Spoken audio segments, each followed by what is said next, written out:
And we have some positive developments. We also have some problems because of the current events with the known restrictions and sanctions, etc. But like we said before, any attempts to contain, to withhold our developments, they were made throughout history, and so it is done now. The scope is bigger, it's larger, but I'm sure we will overcome these difficulties, and we will learn more, we will get more competencies, we will be able to feel more independent, more self-sufficient, and eventually it will be beneficial to us like it happened before.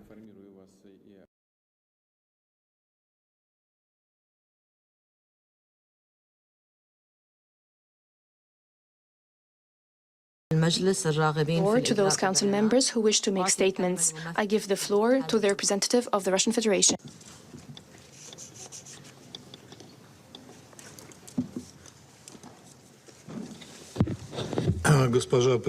Madam President, distinguished colleagues, the coronavirus pandemic, COVID-19 pandemic, has shown us how vulnerable humankind is when facing biological threats. It has already taken and continues taking a huge number of human lives. In 1975, when the Convention on Banning the Biological and Toxin Weapons Convention came into force, we had the hope that the world managed to get rid itself of at least those biological threats which are created by men, because everyone who signed this understood the huge risks of using biological weapons and decided to forego any plans to develop it. Unfortunately, we have reason to believe that these hopes have not been fully fulfilled. We convened the meeting today because, as Russia is conducting a special military operation in Ukraine, we discovered a truly shocking fact of emergency cleanup by the Kiev regime of the traces of a military biological program which is being implemented by Kiev with support by the United States Ministry of Defense.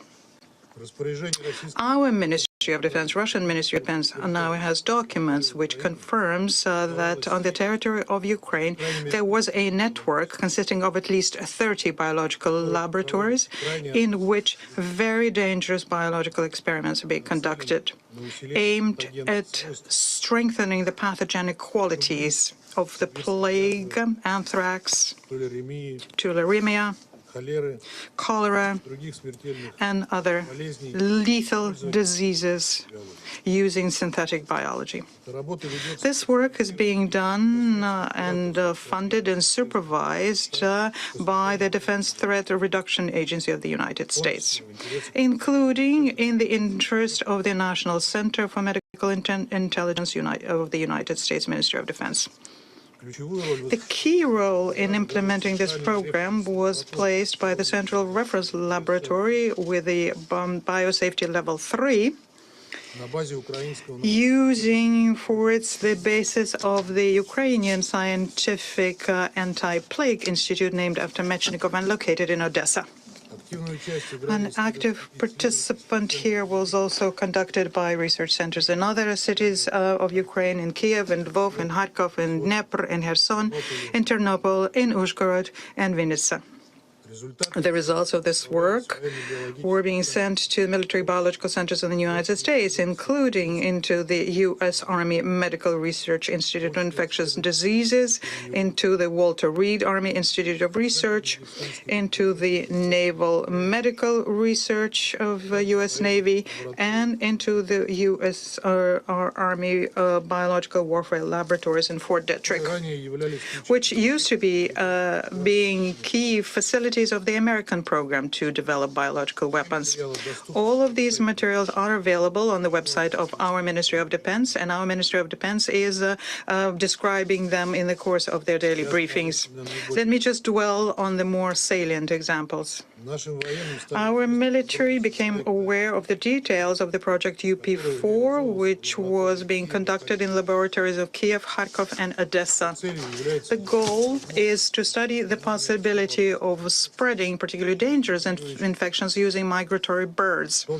And this includes a highly pathogenic influenza H5N1, whose lethality for people reaches 50%, as well as in the Newcastle disease. Yeah, there was another project where the vector of the potential agents of biological weapon, bats, were considered. Amongst priority areas for study, they include the bacterial and viral pathogens that could spread from bats to people, such as plague, leptospirosis, and as well as filoviruses and coronaviruses. As can see from the project documents, the United States actively funded the biological projects in Ukraine. Experiments were being conducted to study the spread of dangerous diseases using ectoparasites such as lice and fleas. Even non-specialists understand that such experiments are one of the more reckless because they do not give you an opportunity to control how the situation is going to develop further. Similar studies using lice and fleas as agents were conducted in the 1940s by the infamous Squad 731 of the Japanese Army, whose members, by the way, found refuge in the United States and escaped justice. Ukraine has a unique geographical location.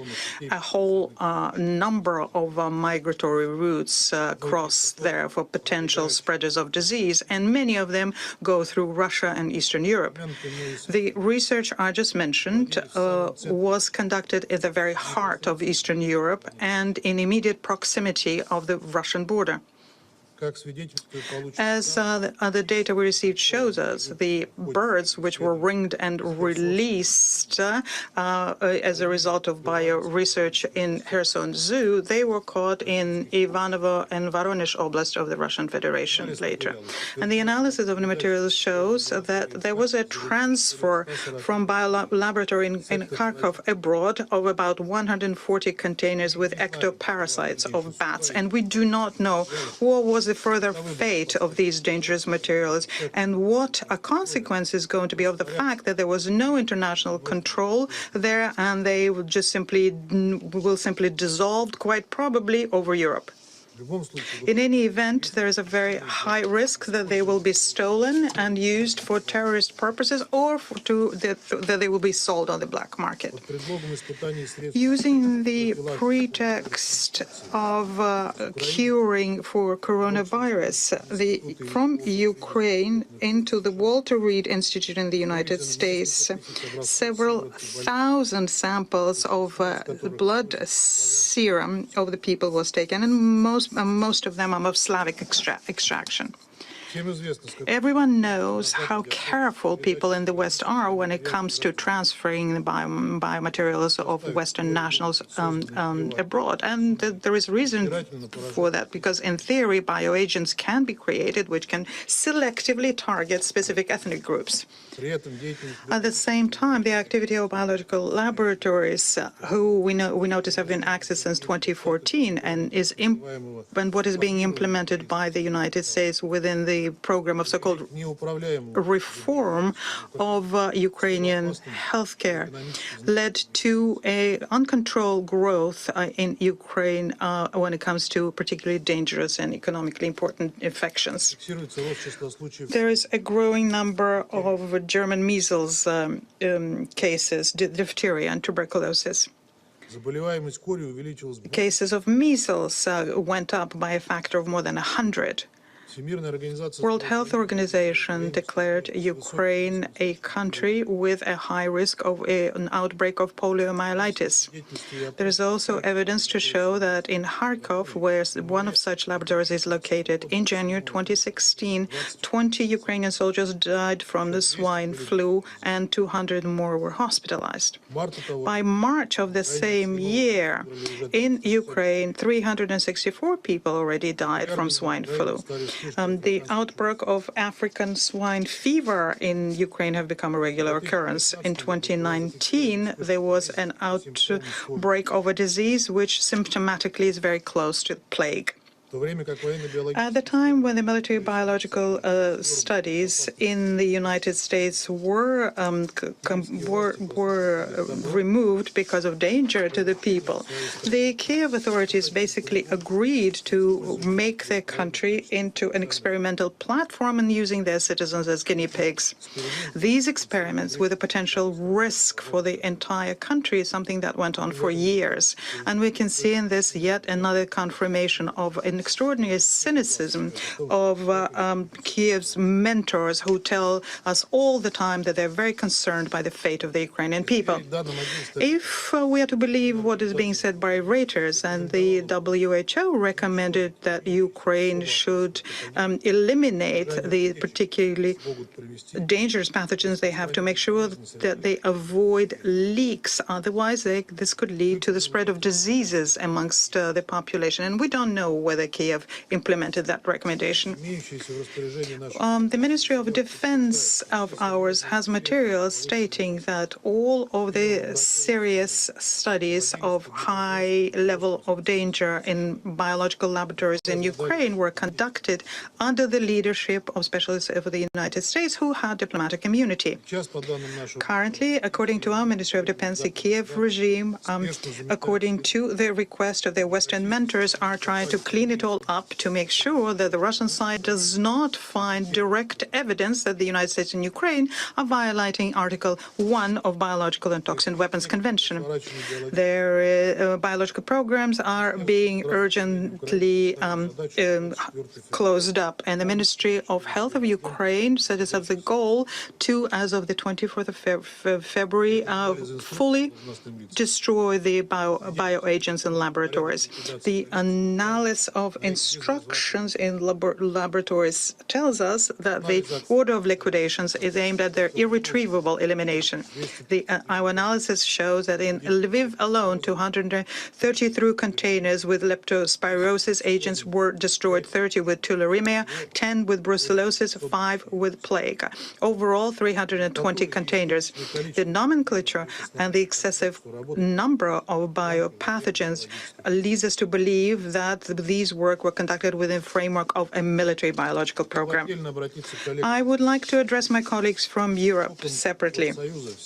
Right next to the European Union, you've had an experimental platform for extremely dangerous biological trials. And we call upon you to think about a very real biological danger to the people in European countries, which can result from an uncontrolled spread of bioagents from Ukraine, which, as we have seen with COVID-19, is impossible to stop. And if there is such a scenario, then all Europe will be covered by it. Representatives of the United States provide confusing information about the involvement of the United States in this activity. Victoria Nuland, Assistant Secretary of State, basically confirmed the fact that there were dangerous studies being conducted in Ukrainian laboratories in Congress in 8th of March. There was a direct question put by Senator Marco Rubio, and she replied and said that in Ukraine there are research structures which should not end up in the hands of the Russian armed forces. End of quote. At the same time, the State Department continue insisting that on the territory of Ukraine, there are no laboratories under the control of the United States. We would like to, in this regard, put a question to the American delegation.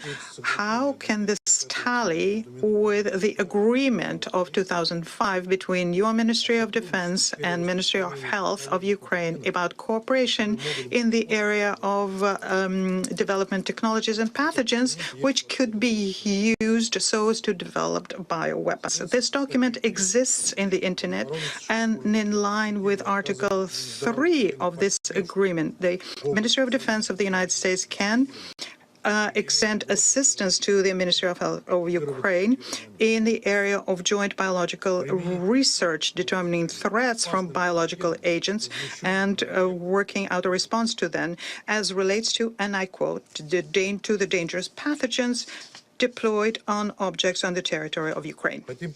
And I would like to underscore here that biological threats, because of its very nature, knows no borders. There is no region in the world today who can feel safe.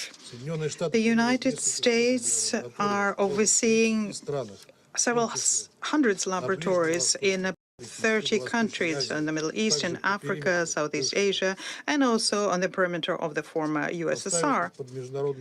Placing it under international verification is something that Washington categorically refusing to do. They've blocked, since 2001, a legally binding protocol under the Biological and Toxic Weapons Convention about creating an effective verification mechanism to ensure compliance.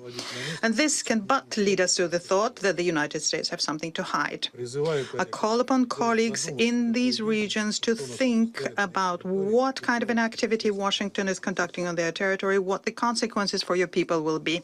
I can foresee what the reaction will be from our Western colleagues, who I'm sure are going to be saying now that all of this information is fake and Russian propaganda. But this is self-delusion, and I do not think this will be helpful to the European people in case there are outbreaks in Ukraine or neighboring states with further spread and bringing in their wake dangerous diseases. The risk of this is very real, given the interest that the radical nationalist groups in Ukraine are showing towards the work with dangerous pathogens conducted together with the Ministry of Defense of the United States. We also know that in the case of any such incident, Pentagon told their Ukrainian colleagues to immediately accuse the armed forces of the Russian Federation of this, say that they are striking against scientific and medical institutions, and or link these incidents with the Russian diversionary groups. The Ministry of Defense of Russia continues analyzing the biological situation in Ukraine and the materials we keep receiving. What we told you today is a very small portion of the information that we have. Detailed information is something that we will disseminate in the very near future. As an official document of Security Council, you will be able to study it. We think it is our duty to keep the Security Council informed of the situation when it comes to the military biological activity by the United States in Ukraine. It creates real risk for international peace and security, and we intend to revert to the discussion of this topic in the very near future. We do not exclude the possibility of invoking the mechanism of Articles 5 and 6 of the Biological and Toxic Weapons Convention.